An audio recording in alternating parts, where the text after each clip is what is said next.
সুন্দর আসছে এখান থেকে।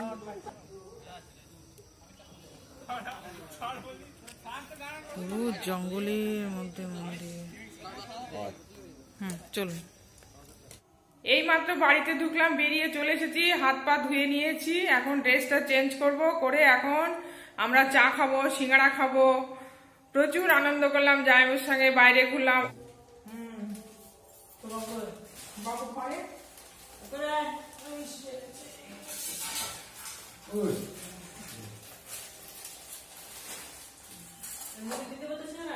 না আমি খালি খাবো, মুড়ি খাবো না। মুড়ি খাবো না, আমি চা দিয়ে খাবো।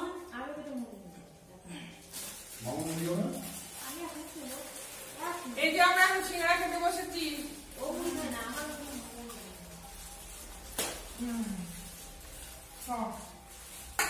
আমার সিঙ্গাড়া খুব ফেভারিট জিনিস, একদম একটু নিতে পারো।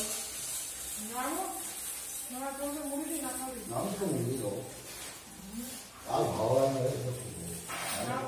আমি মুড়ি খেতে পারি, আমার ভালো লাগে মুড়ি খেতে। না খেতে থাকলে মুড়ি খাই না, জানি আমি। একটু দেবো কি? অত খাবো না, আর খাবো না, চিনি না।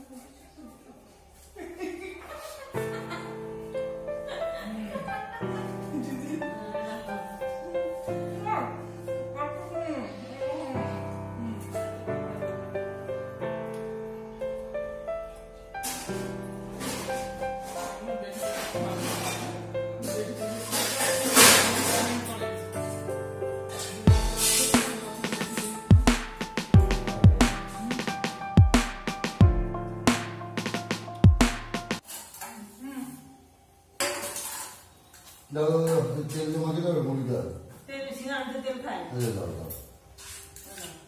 জানবে একশো তেল খাবো, তেল খাবো করছে।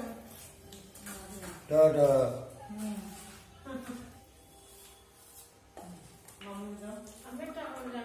কেন? জানবে চিনি নাই তো নাকি? চিনি চিনিটা খুব ভালো। আর দেবো?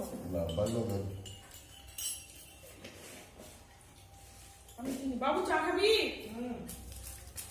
তখন পিঠে সরে যাবো, আর আমার সঙ্গে ঘুরে বেড়ানো যেসব মন্দির।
আমি এখন চলে এসেছি আমাদের এখানে রাধা মাধবের মন্দিরে।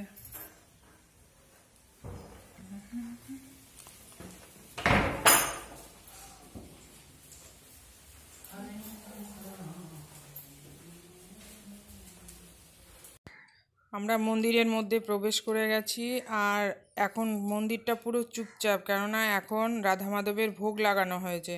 আর যখন ভোগ লাগানো হয় তো দরজা তো অবভিয়াসলি বন্ধ থাকে, তাই প্রত্যেক শিষ্যগণ বাইরে বসে অপেক্ষা করছে কখন মন্দিরের দরজা খোলা হবে। আর এই মন্দিরটা অনেক পুরানো, 1608 সালের এই মন্দিরটা, খুব জাগ্রত। আমি এই প্রথম টাইম এখানে আসলাম ঘুরতে। চারিদিকটা এত সুন্দর শান্ত পরিবেশ। এখনই দরজা খুলে আরতি শুরু হবে।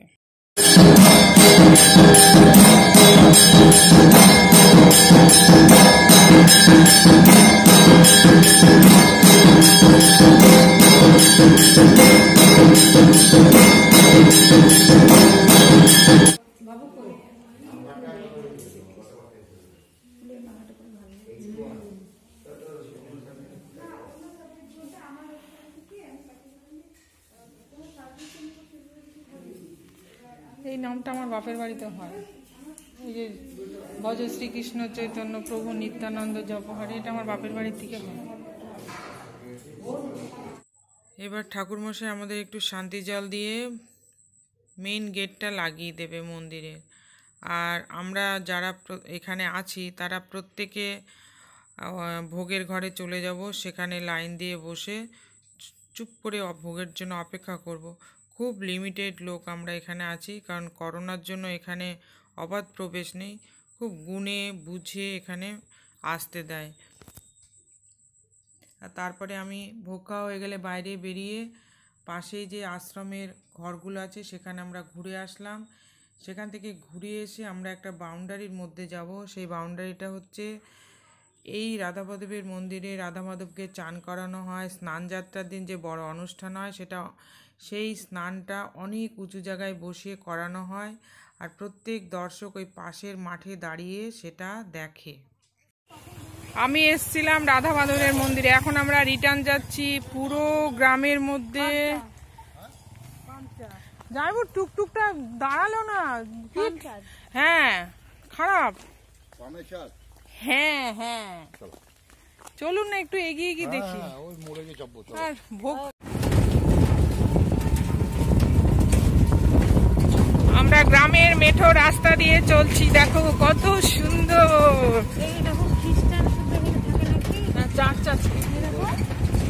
চার্চ আছে মামনি, কি ভালো লাগছে গ্রামটা। কলা বাগান, আম বাগান।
ঠিক আছে কার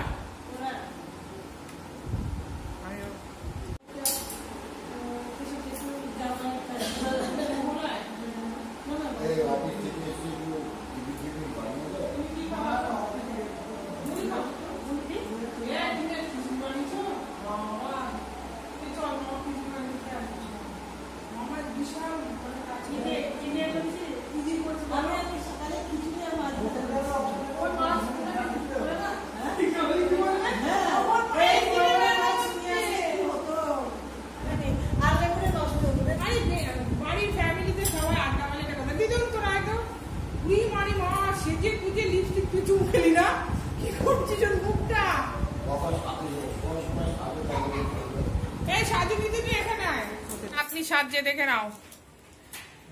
3 ঘন্টা হচ্ছে শুধু মেকআপই নিয়ে যাচ্ছে আমার নাতনি। আর এই যে মেয়ে সাজুগুজু করে ফেলেছে।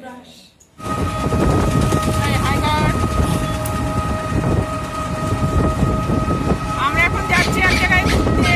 আর এই যে আমার মেয়েরা সেজে নিয়েছে, আমরা চলে এসেছি আমার এক জামাইবুর বন্ধুর বাড়িতে। তারা অনেক করে আমাদের বলেছিল আসার জন্য, তাই আমরা বিকেলবেলায় সবাই মিলে চলে এসেছি ঘুরতে। দিদির 2 জামাই, 2 মেয়ে, 2 নাতনি, ছেলে আর আমি। আর এখানে এসে খুব মজা করে গল্প করে সময় কাটালাম।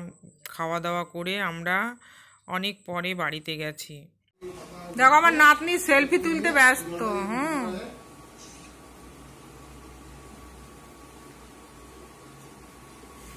শুধু সেলফি, আর এক নাতনি মোবাইল নিয়ে ব্যস্ত। আমরা বেড়াতে গেছিলাম, এখন বেরিয়ে চলে এসেছি। আর এখন হাত মুখ ধুয়ে বসে নিয়েছি। আমার ছোট যা চলে গেছে গতকাল রাত্রে। আজকে আমাদের মেয়েরা এসেছে, 2 মেয়ে 2 নাতনি এসেছে। এই যে আমার এক ছোট্ট নাতনি, এই যে আমার ছোট্ট সোনা। আর এক নাতনি আছে, দেখেছো তোমরা? দেখে নাও। ও গাড়ির ভেতরে ঘুমিয়ে গেছিল, আমার ছোট্ট কচিটা। কচিটা ঘুমিয়ে গেছিল। তুমি বলো হ্যাঁ। চলো এবার দিদুন সন্ধ্যা দিচ্ছে দিদুনের কাছে। এই যে আমার আর এক মেয়ে, আমি ওর মামি। হ্যাঁ, এটা আমরা সব একসঙ্গে ঘুরতে গেছিলাম। আমার ছোট যা চলে গেছে, এখন মেয়েরা এসেছে। মেয়েদের সঙ্গে ঘুরে জাস্ট এই মাত্র নামলাম। আর ওই যে আমার আর এক নাতনি, চলে আয়। এই যে আমার সুন্দরী, এ হচ্ছে আমার নাতনি, আমার ডার্লিং। একসঙ্গে সব ঘুরতে গেছিলাম, এই মাত্র নামলাম। নেমে হাত মুখ ধুয়ে সদ্য বসেছি, এবার সব চেঞ্জ করব। আর আমি ভিডিওটা এখানে এন্ড করছি। তোমরা ভালো থাকো, সুস্থ থাকো, টেক কেয়ার।